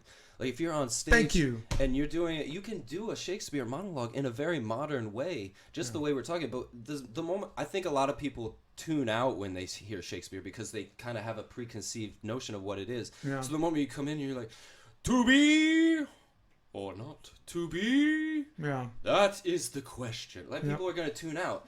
But if I come in at you hey man, to be or not to be? Which really, what am I saying? That's the question. Especially in today's world, we can adapt it to depression, right? We can come in and say, man, I've just been really depressed lately, and I'm just been thinking what would it be like to die or not to die? You know, I've been thinking a lot about killing myself. So you take that thought immediately and I come in to be or not to be. Mm-hmm. Ah, man, that's the question. Whether 'tis nobler in the mind to suffer the slings and arrows of outrageous fortune, or to take arms against a sea of troubles and by opposing end them, to die, to sleep, perchance to dream. Aye, there's the rub. Yeah. So immediately, you might not, and those listening, they might not know what I was really saying, but there's some there's some words in there, and maybe with the emotion behind it, you can hear. And that's what I love about film too, because you could see me on film here. So if you were watching, like, maybe you saw that moment where I clicked it, because I really did. Like, even I started feeling the emotion. That's why I just kept going with it. Where I can whisper, and just with the smallest, as you said, the smallest little motion of the eye or the eyebrow, you can emote so much through film, and that's one reason I think because that's what the camera catches, and that's what the camera. Oh, the only thing the camera cares about is what it's pointing at. Getting back to what I was gonna say, and echoing what you're saying, I think the better that it is performed, the better the more interested people are in. The first Shakespeare performance I've ever seen was actually just the movie Mel Gibson Hamlet, but beyond that, saw Twelfth Night, saw The Tempest. Now I'm neck deep in it, and now I'm doing fucking monologues in it. So whether you are doing a moment to moment thing, which for the people watching this, he did a really really good job with that. For the people just have sound, tough shit. Sorry, but voice and more voice. Yeah, hopefully, I think they could tell still. But whether you're doing a moment-to-moment thing or whether an actor is just doing his job, doing a textual study on the script analysis, singling out what are operative words in each phrase. So let me just do a technical thing, an emotionalist thing, all right? I'll do Falstaff, right? I am accursed to rob in that thieves' company. The rascal hath removed my horse and tied him I know not where. If I travel but forfeit by the squire further afoot, I shall break mine wind. So if you're looking at operative words like I'll give you an example. You've got to be kidding me is just a phrase, right? Now, depending on the given circumstances of the play, if someone's being a hypocrite, the operative word is you. You have got to be kidding me. Yeah. Or if it's just from a level of internal frustration, you got to be kidding me. Yeah. So the operative word is kidding now. Yeah. So even the laziest aspiration as opposed to pointing somebody. Yeah, as opposed to relative stress. So even the laziest of actors, if they just do a script analysis, take these phrases, underline an operative word, identifies what's a climatic series. The cat took a shit on my bed. Okay, that's an example for those of you at home of a climatic series. So, and I guess I'm again circling the wagons. What I was trying to say is I started to respect and appreciate Shakespeare more when I see people perform it. That could be, it's in English, but it could have been like watching Twelfth Night or whatever. That could have been in Italian, and I would have got it. And I would have got it just because, and I think some of the challenge for some of the younger actors is, like you said, not all of your choices have to be big. You don't have to spoon feed it to the audience like they're an asshole. Yeah. The rascal hath removed my horse and tied him. I know not where. But like you said, there's something about the more you do it and the more you perform it, the more seasoned you are. Oh man, those are just my favorite actors. Yeah. I really, come on, Mariah, did we not like that too? That's the single best thing I've seen since Mel Gibson. Oh my gosh, thank you. Yeah, who by the way is Shakespeare trained. Which again is another thing where they say, in audition, never do to be or not to be. It's like saying Macbeth on a stage or something, like in a theater, like these superstitions or. Because it's just been done so many times. But the thing is, like, why has it been done so many times? And I have auditioned for Shakespeare as it, and maybe it wasn't the best idea, but it's what makes me most comfortable. It's what is closest to my heart, and I think that's what the characters are intriguing. Yeah. Like, first of all of these, got to give big up to Seneca. All right, all of these characters are Senecan characters. Okay, I'm not trying to say Shakespeare bit, but he basically took the ideas of Senecan characters: the ghost, the assassinator, the best friend. The main character, good-looking girl. Like Falstaff, I was just doing. Falstaff is a guy who has a sense of humor and likes to play jokes on people. All right. fuck around, take his horses, guess what? He ain't got a sense of humor no more. So we know, we can identify. We have friends that can dish it, but not take it. Yeah. that is a person. Absolutely. That is a character. Okay. So, but for me, and really quick before I forget, I was in a play called The Last Bridge written by Wendy Kesselman, and I had to play a Nazi. All right. I'm not a Nazi. I'm not in the business of killing Jews and looking for them and humiliating and raping them or whatever and this and that. But I gotta be one. I gotta be one. So, like you said, we were talking about the technique and the process of it. But that was for me an example of a difficult character I had to play. I gotta be a Nazi, you know. And then the other guy dropped out of the play, and I had to play 2 Nazis. So I'm like, great, you know. So now one's young, doesn't speak English. You know, Bunsimuti, you know, schnell. And then the other guy speaks English, but you have to sound like a German guy speaking English. The streetcar stopped running at midnight. Yeah. You know, so that was one of the more difficult roles I had. Yeah, and that's I think where I say earlier, like it's that thing, that character, that role that's far away from you. So that's a great circle back, because there's that far away from you, and then there's a psychological, and then I did have one more. And that's one that's really close to you. Yeah. One, and not in a way that you understand. It's one that you understand to the point that you judge. And I say that, and for instance, I have the hardest time playing let's call it a stereotypical, like fraternity brother type, college douche bro is what they'll call it, you know, is kind of like the breakdowns I get, you know. He's kind of like frat boy type, douche bro, or kind jock, of like jock stereotype, because I was that person, and I judged that person for who I was at the time. And for years I would get these roles, and I'd miss out on these roles because I went in judging this person that I was supposed to play. And any actor who understands this will tell you, you cannot play a role authentically if you judge your person, because nobody judges themselves and their actions like that. Nobody. I don't go around who I am today thinking what I do and what I say is a judgment, but the person who is judging me from outside for something, I might come in and Liz and I might be out and we might be telling an inside joke, and somebody from the side might hear it and go, wow, that dude's a freaking douchebag. And that's not who I am. We have an inside joke going on. Yeah. But if I were to judge myself in that moment, how can I be living authentically in our little play, or even, in anything? So I think that if you judge a character, which I did for a long time, it's one of the most difficult things to try and put on. So what I've now done, because Jim is the first time that I played a character that I used to judge, that I always would kind of like superimpose my face on and be like, but that's not me.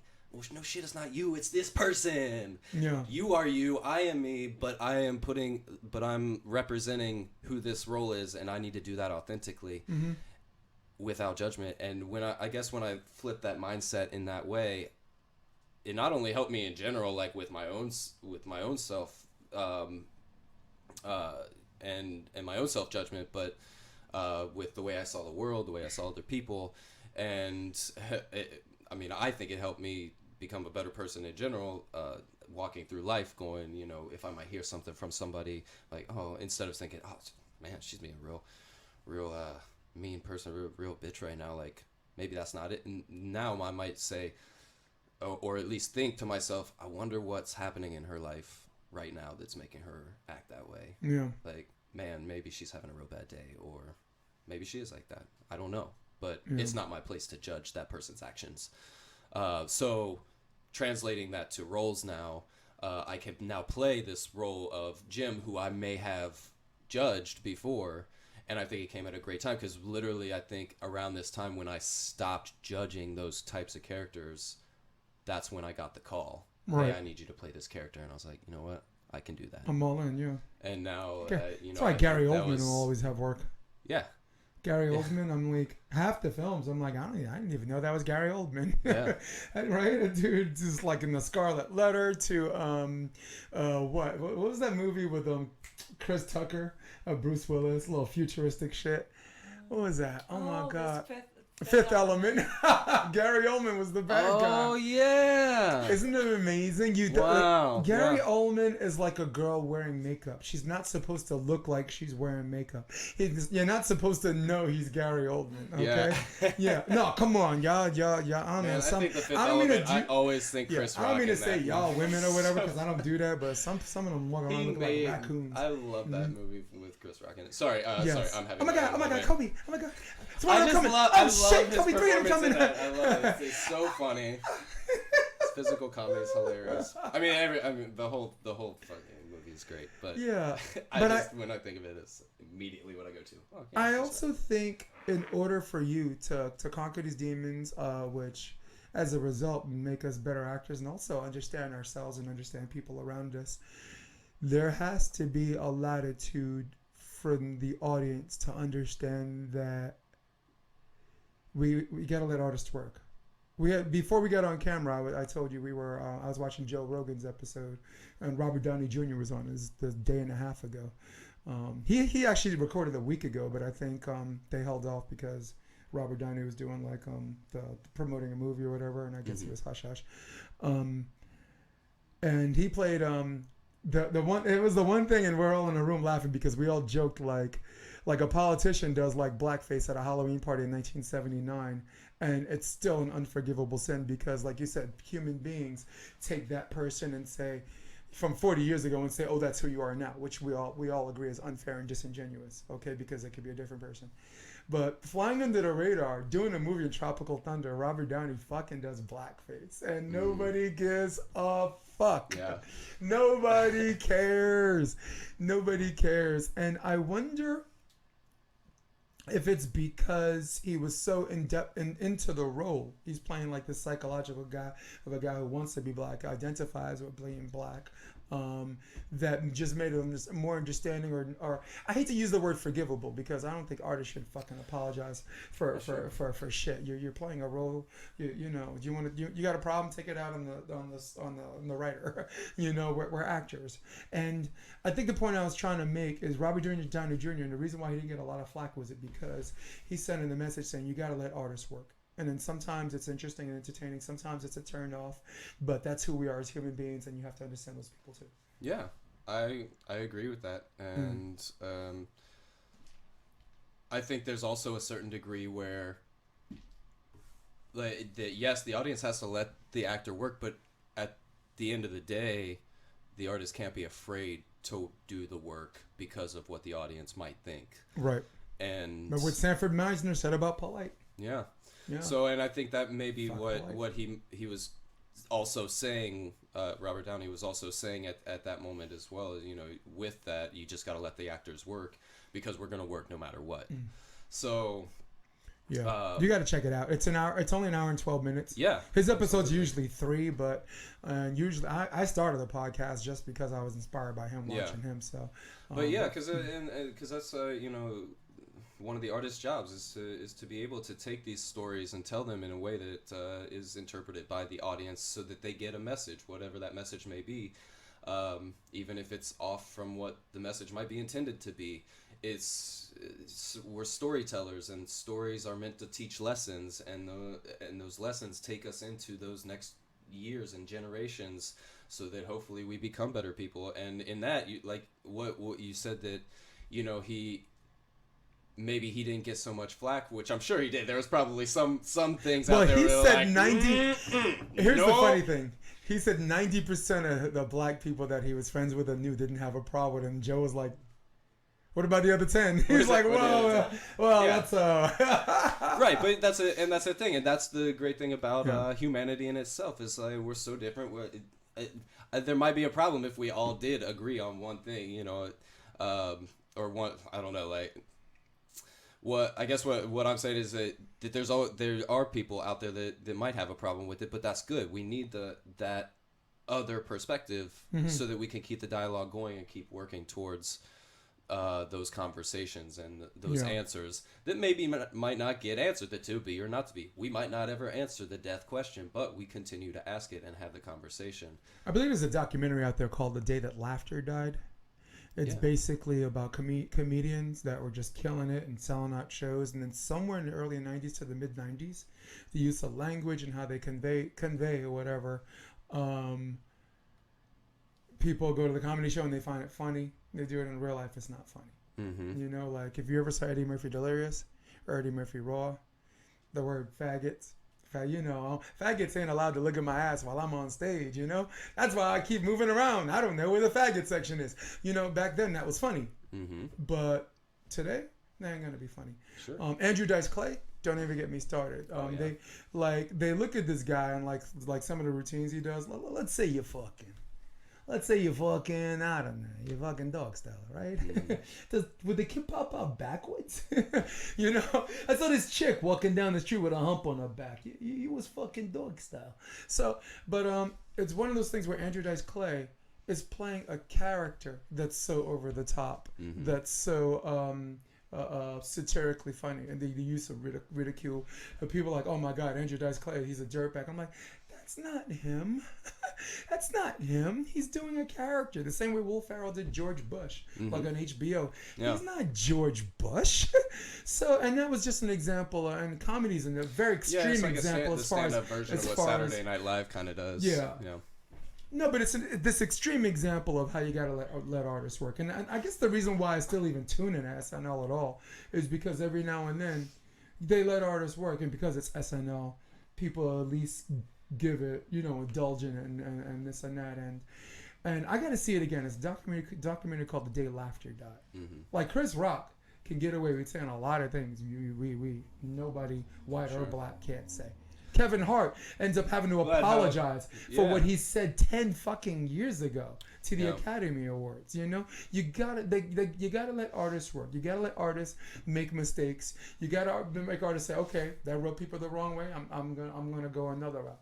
You can't sit there and hold this fucking person or these individuals accountable for the rest of their lives for something that we're experimenting. Well, sure, because I understand your perspective. Because yes, like at the time, it was a different time, and I think that's some of the arguments that get made is that it was a different time. Yeah. So that's why, you know, it was okay to say that. And yes, the overarching umbrella is no, it was not okay at all. Right. But you said it, and it was an accepted thing that people overlooked. And so I do think I personally do think there is a degree where they should be held accountable for things they said, but there's also the other perspective of what I kind of hear you saying, where that was also a different time, and we have to there's a certain understanding of that as well.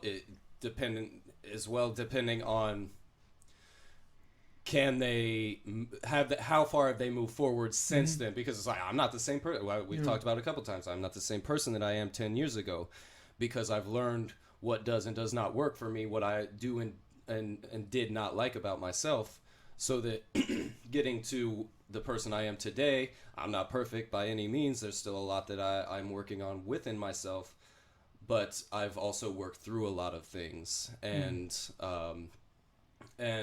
with that, I've only gotten to where I am by holding myself accountable for the things I've done in the past. And the thing with the platform of these people we're talking about that are being held accountable for on a like a worldwide stage is that they are known by a lot more people, and the access of information is bringing those things to light, so they are being held accountable for it. And in a way, it's kind of interesting if you think about it. As an artist, you say just let the artist work. Well, they are forced to work in a public forum of sorts, where it's no longer work within a project; it's work in progress, right? In real life.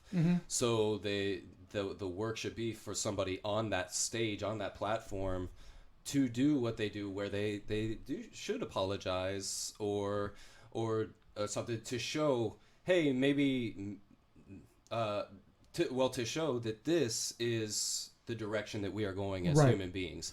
We are now understanding that 10 years ago these things did not work, just like 20 years ago, 30 years ago, you know, with Right. women's suffrage, slavery, all those things. You know, I just watched Harriet for the other night. I did. and- I movie hopped. I saw yeah, that. and you know, and it's such a beautiful shot movie, and it is so good. But then you realize at the end of it, and maybe throughout, like, wow, this is something that is still very near to our history. Right. This did not happen Yeah. very, very long ago, but yet look at all the strides we've come through. All right, and that's just one small thing. Here's the thing. I think apologies should be reserved for people that expect something different. All right. Eddie Murphy does Delirious. All right. If you went to his show and thought that he was going to be the guy from Saturday Night Live with the buckwheat from Little Rascals wig on, yeah, sorry guys. Thought you were expecting something different. My bad. So until this world, which is migrating towards, becomes one genre where there's only one way to do something, there's some things you apologize for, and there's some things you shouldn't apologize for shit, dude. Chris Rock is gonna use the N-word, okay? There's some black people that don't like the N-word, and there's some white people who are like, oh, he gets to use it, we don't. And then Chris is like, well, last time I checked, that was the only advantage we had, you know? So there are certain things where society or certain sects of society don't get to, we as artists have to mediate ourselves. Like you just said, they don't get to fucking do it. I don't think, look, I'll give you an example. The N-word, we're on the N-word right now, right? Whether you use a nigger or whatever. This is a word that was used to degrade black people. That by its original meaning means uneducated, low life, or whatever.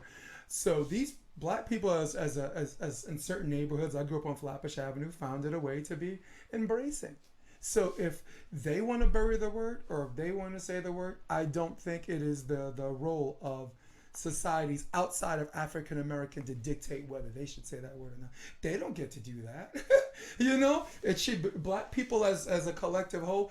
They should decide whether they want to do it, and let them work that out. I don't think someone that used that word to oppress them should be like, oh, good news. Yeah, we're not using the word no more. No, you don't get to fucking do that. And I think that goes to comedy. Andrew Dice Clay.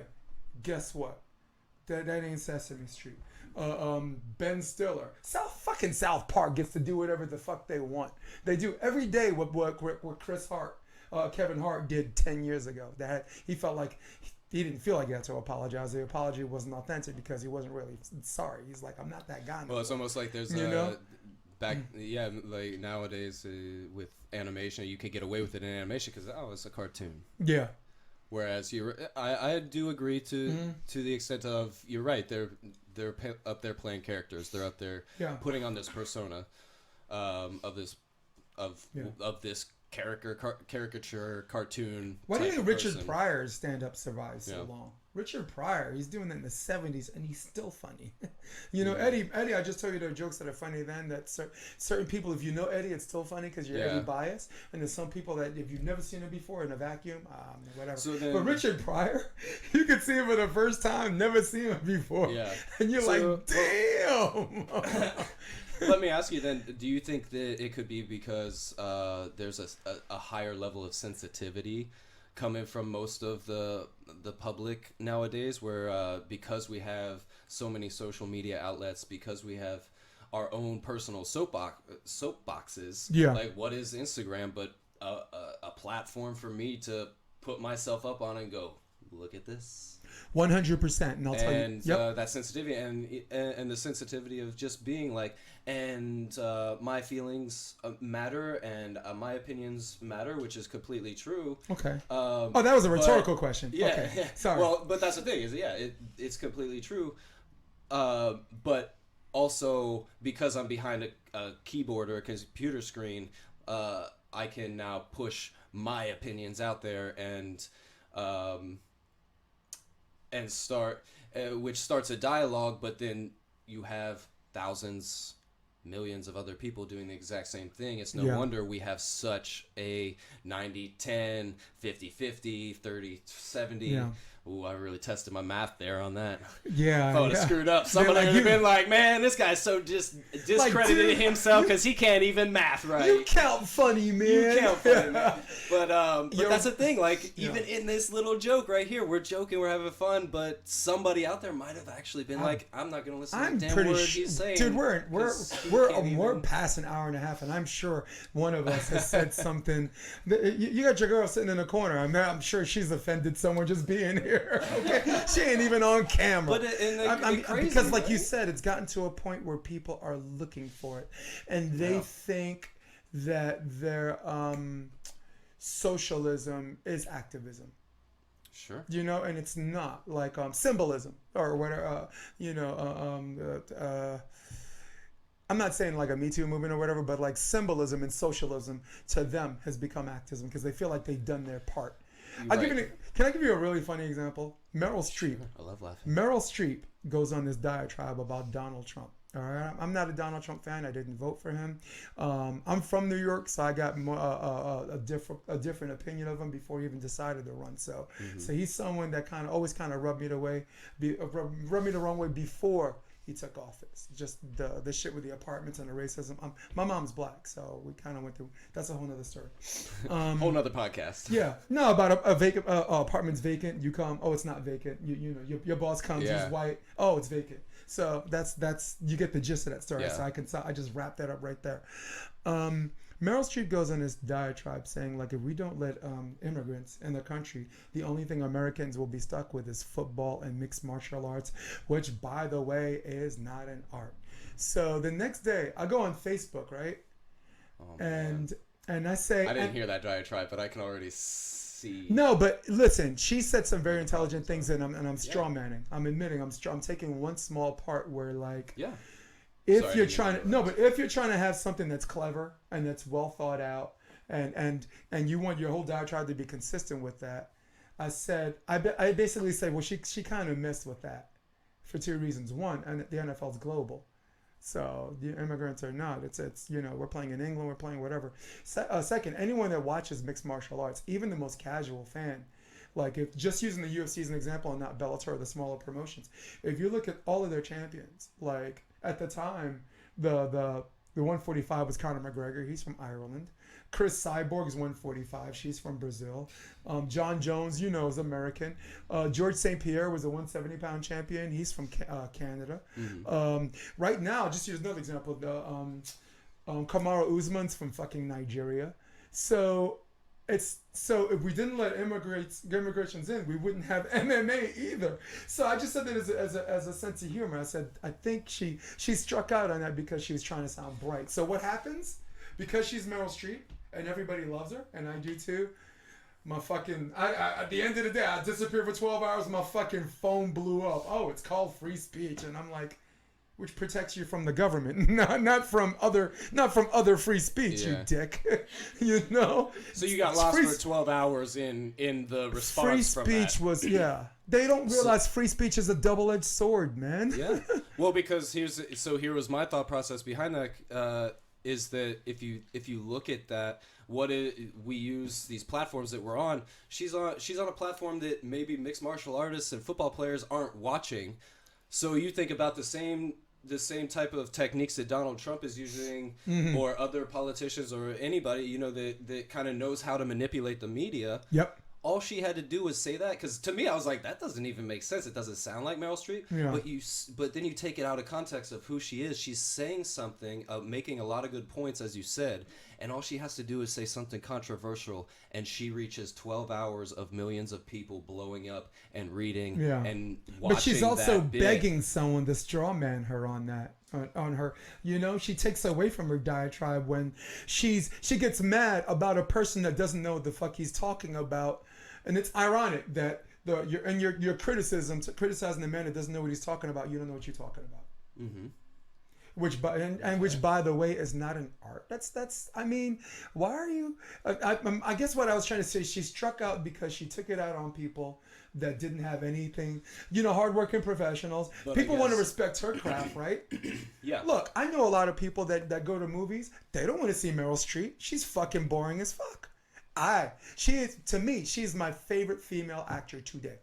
Yeah. Not ever, but the best, best female actress today, in my opinion, is her. But I got friends. I'm like, is she in Star Wars? Yeah. No, I don't care. Is she in Saving Private Ryan? I guess no. The point I'm trying to make is like, look at even how like you're getting so animated about it even right now because your friends and other people are getting so animated about it. That's where she wins, right? That's where she wins. Like if and that's what I'm saying is like you take it from an objective standpoint. What if she just placed that in there to get thing? Like she might not even believe that, but maybe a publicist said, "Hey, should say some shit about MMA and football players. Yeah, say something about football players because that'll get some traction and that'll get them talking about the." So maybe she might not have even felt that way, but it's a very smart move, media-wise, because that's how the manipulation But by that rationale, comes in. wouldn't she have to give Donald Trump credit then? Because she's doing the same thing he did. Very good point. You would almost. It makes one cringe. Giving him credit, but but at least playing into the same thing. She might not even. And we're all saying this hypothetically, no, but do you think she right? did it in a clever, ironic twist? Like I'm gonna show you guys an example of what he does. A publicist of do hers might have said, "Hey, we should do this because this is a technique that works if you want to reach some different."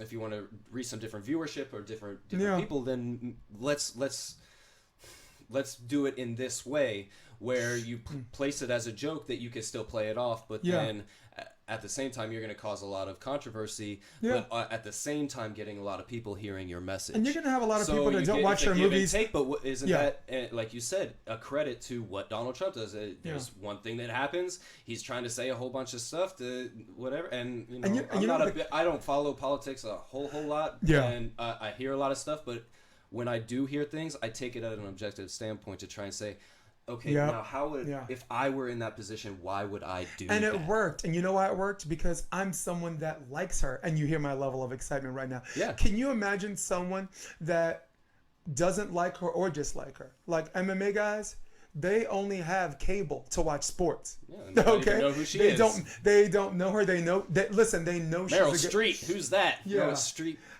Yeah, she's a pretty good actor. What film did you see with her? I don't know. I just heard she was a good actor. So it was one of those things. If I have this level of excitement from someone that actually likes her, I can't even imagine for people who don't know her, because I can't think of I guess in my circles I can't think of a lot of people that dislike her. She don't put herself on Front Street like that, so she doesn't. It's not the same as Donald, because Donald's done a lot of things to earn people's disrespect too. So and I hate using him, because if I'm using this for the podcast, people are like, wait, this is a political podcast. It's not a political podcast. Hold on, people don't like Donald Trump? No. Oh, you're fake news. Oh, that's you're fake news. Oh, that came from him. Oh, yeah. I have no idea.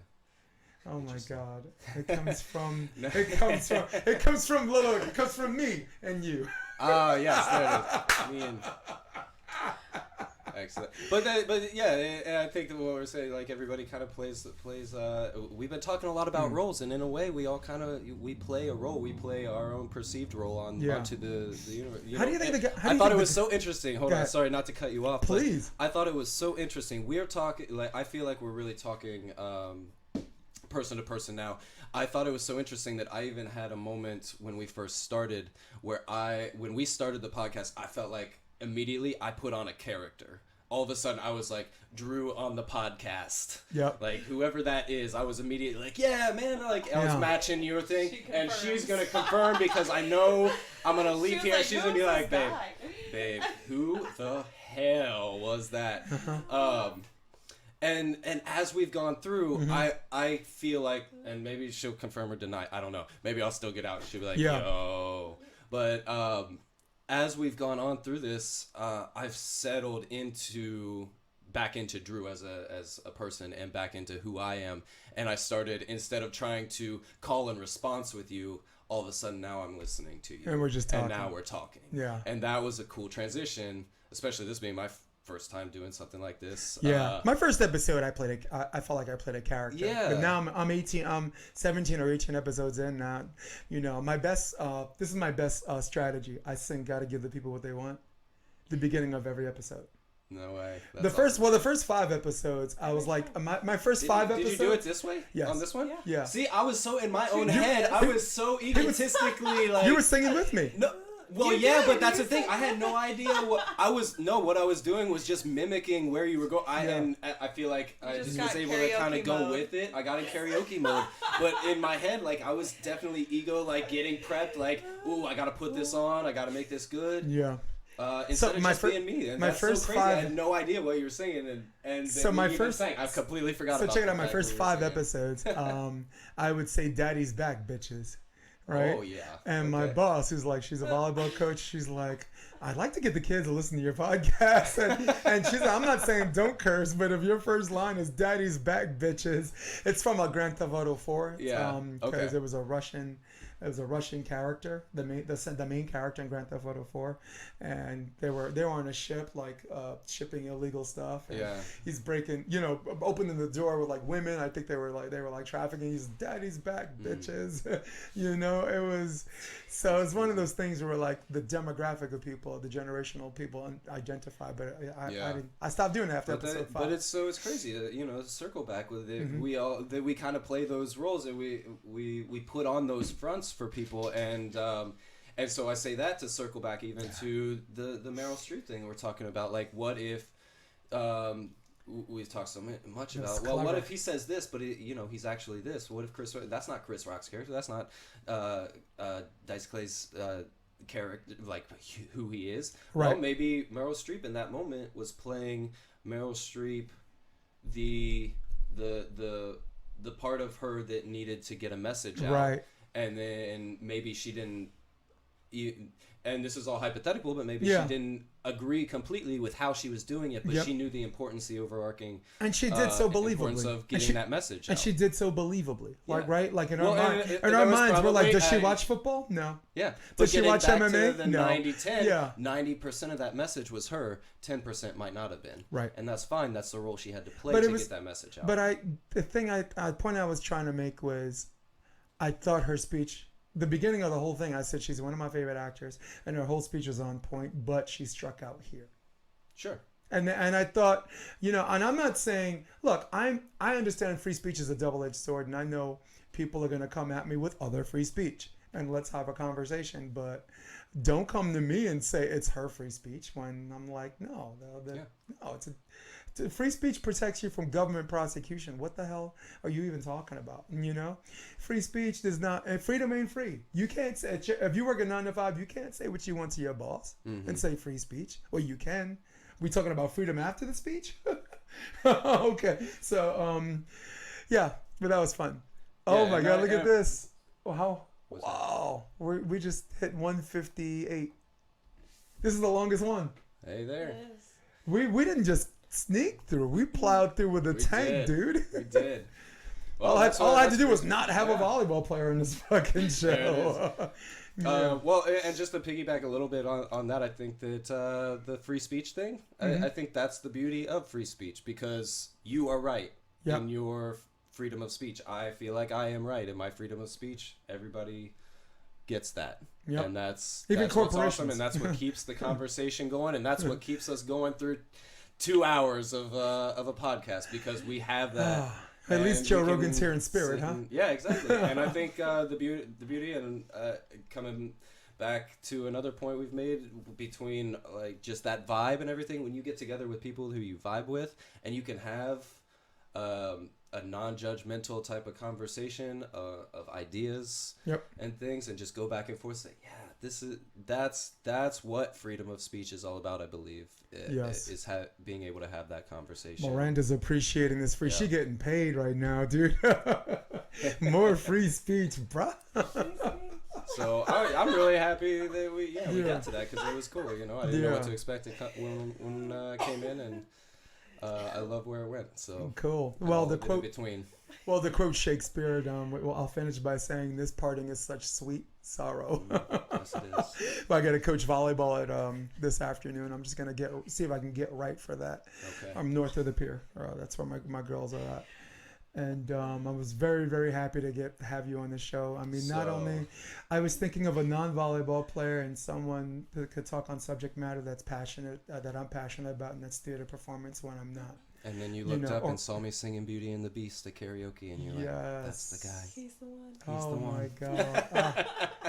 Well, it was, and on my part, so amazing to come on. And if I had to have a first podcast, experience, this, I couldn't be more You happy come back about on it. this. You got to come with a tank top, one, because we see the muscles. I'd Two, be happy to. No, but two, I don't know if you guys have noticed, for those of you that come here with a jacket on, this room. It did get warm in the last 30 minutes. I was like, am I saying stuff that's embarrassing myself? Or is it just getting warm in here? The coldest day of the It's just year, getting man. warm. Let me tell you something. Just come to this room. It gets hot. Yeah. All right, hey, so for everybody in the room, for Miranda, my hostess with the most, my tech girl, for Drew, Canan, I am Jason DeBiz. Thank you for joining us in this episode, and I say, we're out. So long.